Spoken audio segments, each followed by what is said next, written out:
नमस्कार दोस्तों, मैं जितेंद्र बैशला रामबाण एकेडमी के YouTube चैनल पर आपका हार्दिक स्वागत करता हूं। भाइयों, आज हम एक रीजनिंग का टॉपिक ले रहे हैं, दिशा संबंधी प्रश्न यानी डायरेक्शन रिलेटेड जो क्वेश्चंस होते हैं उनको ले रहे हैं। देखिए, जब हम बात करते हैं दिशा या डायरेक्शन की,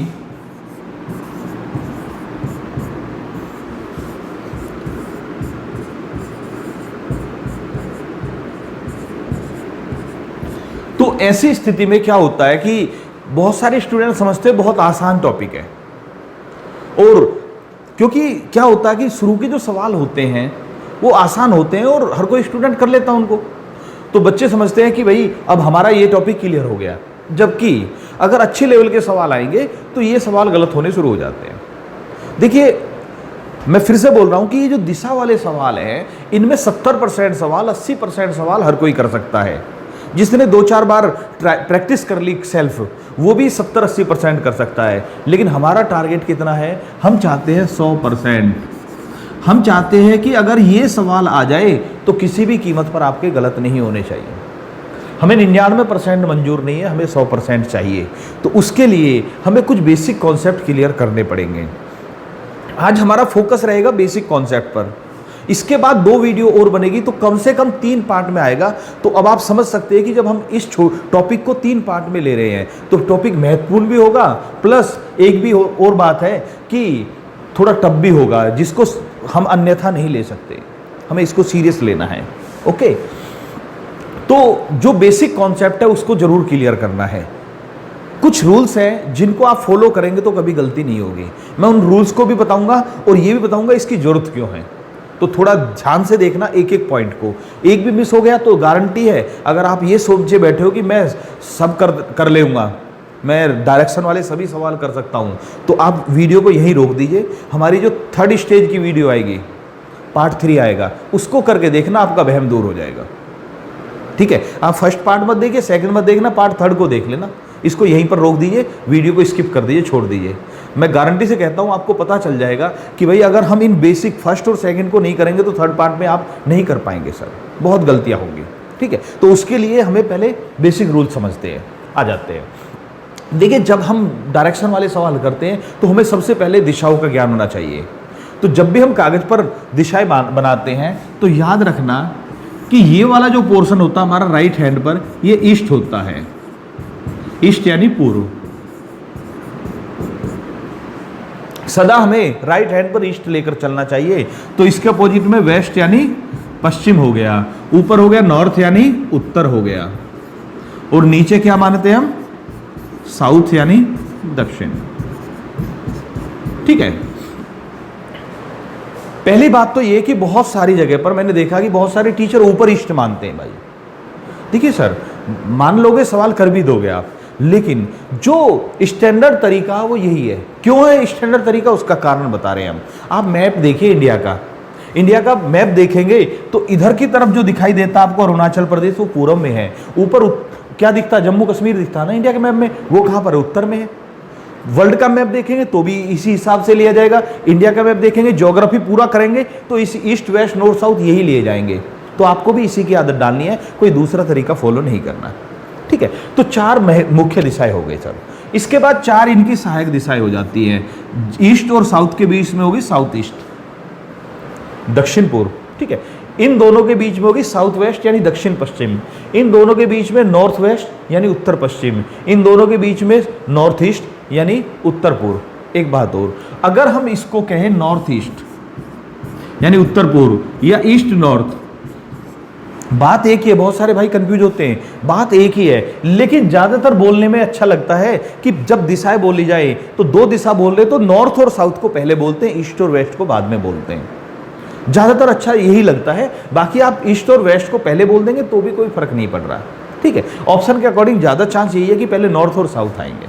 ओके, समझ में आ गया? ये तो कोई दिक्कत ही नहीं है, इसको सभी जानते हैं।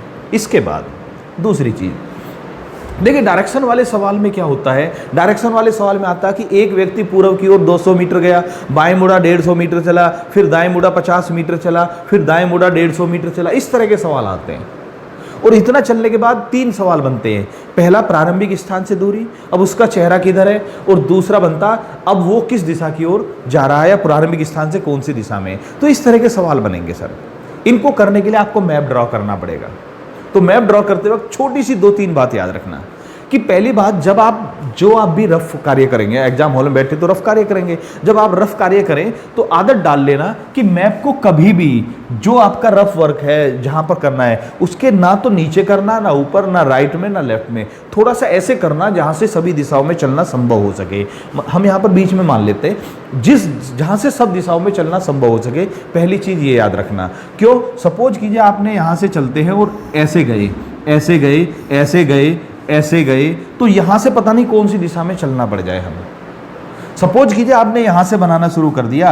एक व्यक्ति उत्तर की ओर 200 मीटर गया, दाएं मुड़ा 100 मीटर चला और दाएं मुड़ा 500 चला। अब ये 500 कह रहा, तो अब आप कहां ले जाएंगे?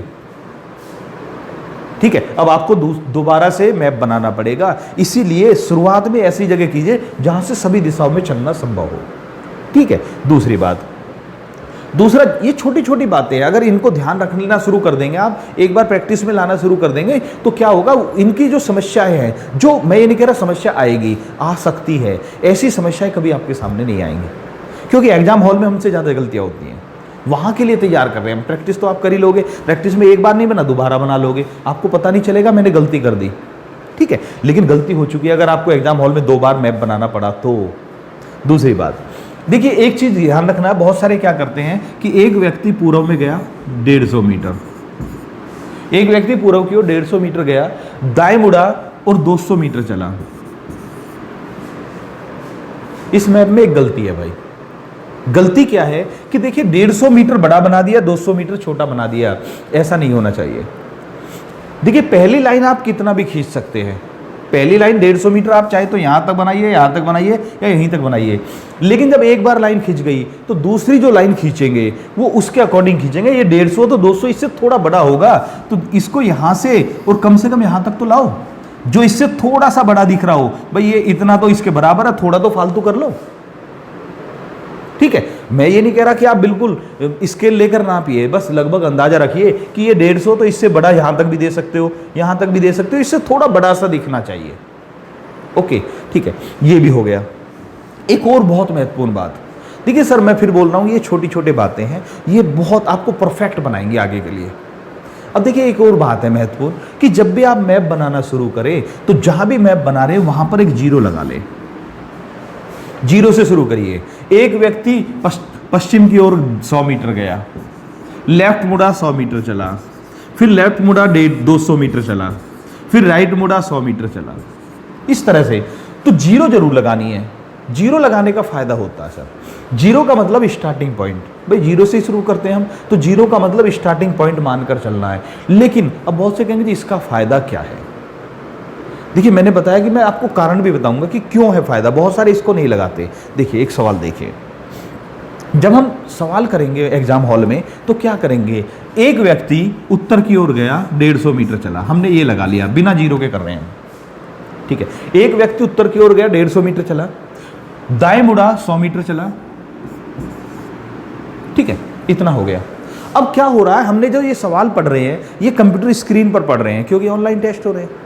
ऑफलाइन होता तो भी अलग बनाते, और जो मैप बना रहे हैं वो आपके पास रफ वर्क है उस पर बना रहे हैं। सोच कर देखिए, आपका ध्यान जब आप मैप बनाएंगे तो कंप्यूटर स्क्रीन से हटेगा, पक्का हटाना पड़ेगा, नजरों को वहां से हटाना पड़ेगा। तो आपने पढ़ा कि एक व्यक्ति उत्तर की ओर गया 150 मीटर चला, दाएं मुड़ा 100 मीटर चला। अब उसके बाद फिर मैप बना लिया, उसके बाद आप क्या करेंगे, फिर स्क्रीन पर पढ़ेंगे, फिर बाएं मुड़ा 100 मीटर चला। अब जैसे ही आप इस पर आएंगे इतनी देर में हो सकता है, मैं ये नहीं कह रहा 100% होगा, लेकिन 50% चांस है भाई, हो सकता है आप भूल जाएं यार इधर से इधर बनाया था, इधर से इधर बनाया था। सोच कर देखिए, आप भूल सकते हैं कि अब यहां से शुरू करना, अब हमें यहां पर करना है शुरू। और सोचिए अगर यही गलती हो गई तो आपका सवाल डूब जाएगा। ये तो आप समझ सकते हो सर, समझ रहे हो ना सर, कि अगर अब आपको यहां पर बनाना था लेकिन आपने यहां से शुरू कर दिया तो सवाल तो गया ना। इतना ही काफी है आपको समझाने के लिए जीरो का महत्व। तो जब भी आप शुरू करें तो जीरो लगाकर शुरू करें। इसका मतलब ये आदत डालिए, प्रैक्टिस के दौरान की आदतें हैं। अगर प्रैक्टिस सही ढंग से कर रहे हैं तो वहां पर आपको कोई प्रॉब्लम ही नहीं आएगी।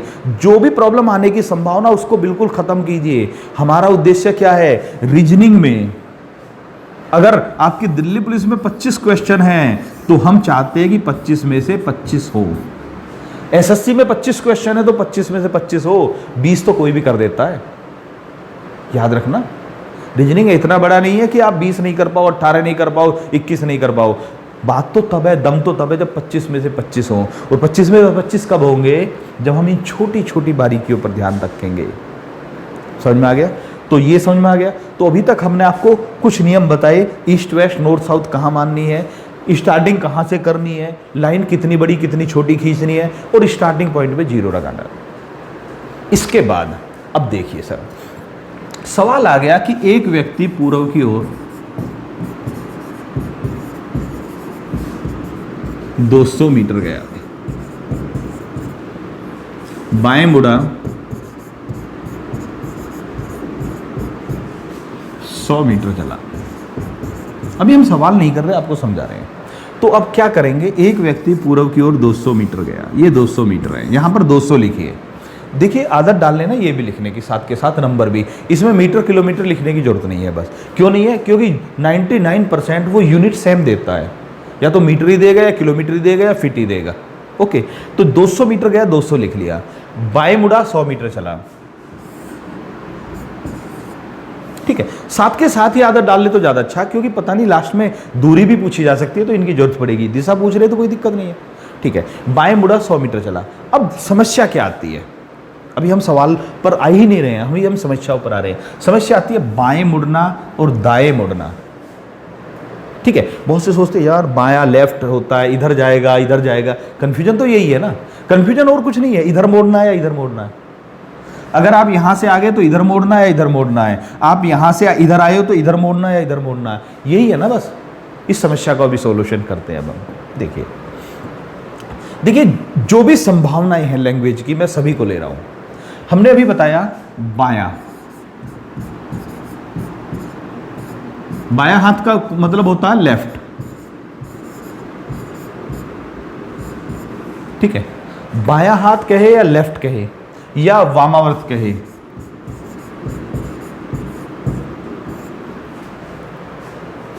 ठीक है, इसका मतलब होता है एंटी क्लॉकवाइज। इसको बोलते हैं हम एंटी क्लॉकवाइज।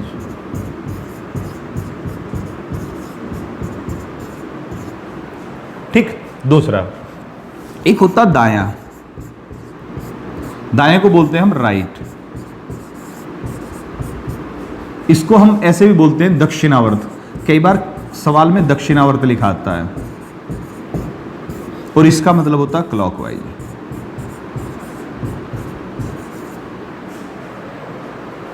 ठीक है भाई, तो आपको पहले सबसे पहले ये चीज नोट कर लेनी है, तब बताते हैं। मैं हट रहा हूं सर, आप चाहे तो स्क्रीनशॉट ले सकते हैं। ओके, ठीक है, अब आ जाते हैं इनका प्रयोग कैसे होगा। आपको देखना है एंटी क्लॉकवाइज या क्लॉकवाइज। एंटी क्लॉकवाइज का मतलब होता है घड़ी, क्लॉकवाइज मतलब घड़ी की दिशा में, एंटी क्लॉकवाइज घड़ी के विपरीत दिशा में। ठीक है, तो बायां हाथ जिसको हम गांव की भाषा में उल्टा हाथ भी बोलते हैं, दायां हाथ यानी राइट यानी सीधा हाथ भी बोलते हैं हम इसको। ये उल्टा भी बोला जाता है, इसको सीधा हाथ भी बोलते हैं सर। इतना सभी समझ गए होंगे सर। अब क्लॉकवाइज और एंटी क्लॉकवाइज का प्रयोग कैसे करना, ध्यान से देखना भाई। अभी देखिए, अभी हम सवाल करते हैं, एक व्यक्ति, शॉर्ट में लिखता हूं मैं, पूर्व की ओर 250 मीटर, मीटर ही लग लेते हैं, उसकी जरूरत नहीं है। बाएं मुड़ा 250 मीटर, फिर दाएं मुड़ा 200 मीटर, फिर दाएं मुड़ा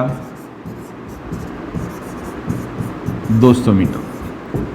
ठीक है, मान लिया इतना सवाल आ गया। अब इसको हमने, अभी हम पूरा सवाल नहीं दे रहे हैं, अभी आपको समझा रहे हैं कैसे करना है क्लॉकवाइज एंटी क्लॉकवाइज का। देखिए एक व्यक्ति पूर्व की ओर गया तो सबसे पहले जीरो लगाएंगे, अभी बताया। यहां से 250 मीटर खींचेंगे हम, 250, थोड़ा सा और बढ़ा लेते हैं। ठीक, उसके बाद बाएं मुड़ा 250 मीटर चला। अब देखिए बायां लेफ्ट, लेफ्ट का मतलब क्या होता है एंटी क्लॉकवाइज।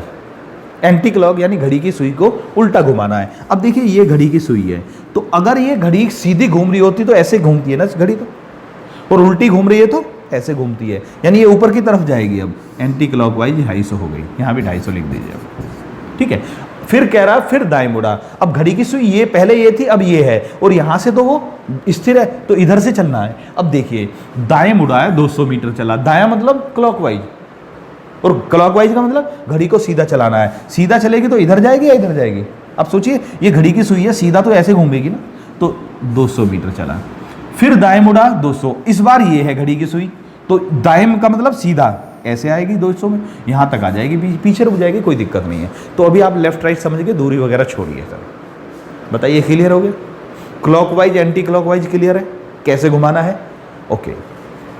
अभी देखिए, अभी हमने आपको कुछ नियम बताए हैं, अगर आप इन नियमों को फॉलो करके कभी भी सवाल करेंगे तो कभी गलत नहीं होगा सर, ठीक है। अभी बहुत सारी चीज़ें और आनी है, जैसे अभी हम तिरछा नहीं मोड़ रहे हैं, 45 डिग्री 135 डिग्री पर नहीं मोड़ रहे हैं, ठीक है। वो सब जो है आगे आने वाले टाइम में हम आपको सोल्व कराते रहेंगे, बहुत बड़ा चैप्टर बनेगा सर ये। अभी आ जाते हैं, अब देखिए सवाल देखते हैं।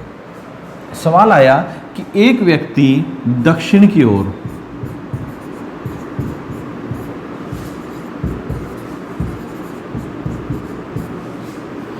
300 मीटर गया, एक व्यक्ति दक्षिण की ओर 300 मीटर गया, बाएं मुड़ा,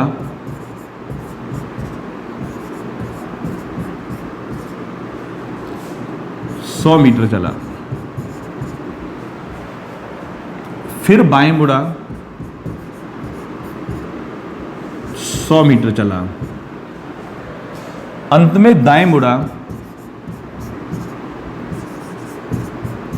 और 100 मीटर चला,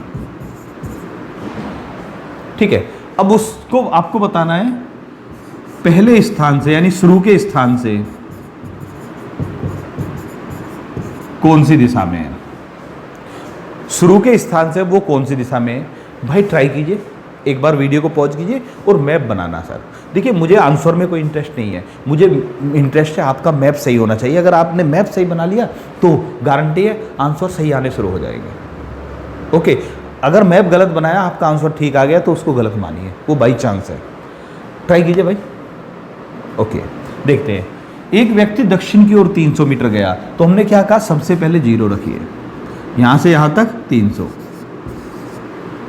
दक्षिण की ओर 300 गया, दक्षिण तो नीचे होता, ये क्लियर हो गया। बाएं मुड़ा 100 मीटर चला, अब लेफ्ट मोड़ रहे हैं, बाएं मुड़ेगा तो इधर जाएगा, 100 मीटर चला।